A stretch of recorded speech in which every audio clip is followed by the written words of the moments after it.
Ya, pernyataan yang misleading ini ya, tapi tampaknya ini bukan kali pertama sebenarnya ya, Prabowo Iya, menyatakan pernyataan-pernyataan iya. yang cukup kontroversial terkait pasar saham begitu. Dan apakah ini berarti menjadi jawaban terbuka Presiden bahwa memang sebenarnya pasar saham itu dianaktirikan gitu, menjadi second choice sebenarnya? Ya, sebenarnya saya mengamati sejak krisis 98, saya itu adalah pelaku pasar modal di masa lalu ya. Hmm. Investment bankers, kemudian di private equity, kemudian di hedge fund gitu ya. Ya. Saya melihat betul sejak sebelum krisis 98 hingga sekarang, pasar modal itu betul-betul dianaktirikan. Sektor lain, terutama perbankan, setelah krisis 98 itu sudah mengalami berbagai transformasi, berbagai reform. Tetapi pasar modal didiamkan saja. Bahkan kalau kita lihat trennya, makin lama makin mengkhawatirkan karena tidak mendapatkan perhatian yang memadai.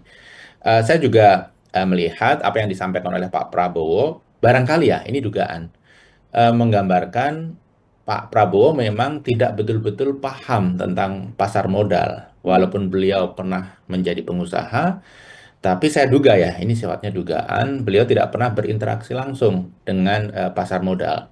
Sehingga beliau kurang bisa menginternalisasi, begitu ya, betapa sensitifnya statement apapun terkait dengan pasar modal. Kemudian betapa pentingnya pasar modal bagi ekonomi kita.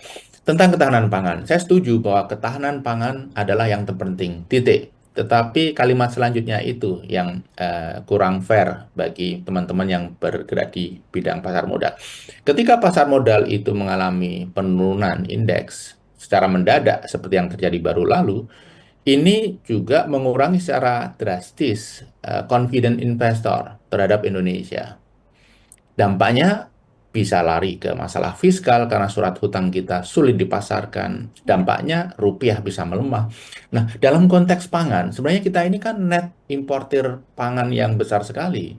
Beras kita masih impor, gula kita impor, gandum hampir 100% impor, jagung impor, kedelai impor, bawang putih impor. Kita net importir pangan yang luar biasa. Bisa dibayangkan ketika rupiah melemah terhadap mata uang negara lain, maka impor pangan akan menjadi mahal. Jadi Hmm. ini meng-cancel apa yang disampaikan oleh Pak Prabowo bahwa pangan adalah yang terpenting. Harusnya kalimatnya pangan adalah yang terpenting, pasar modal juga penting. Gitu.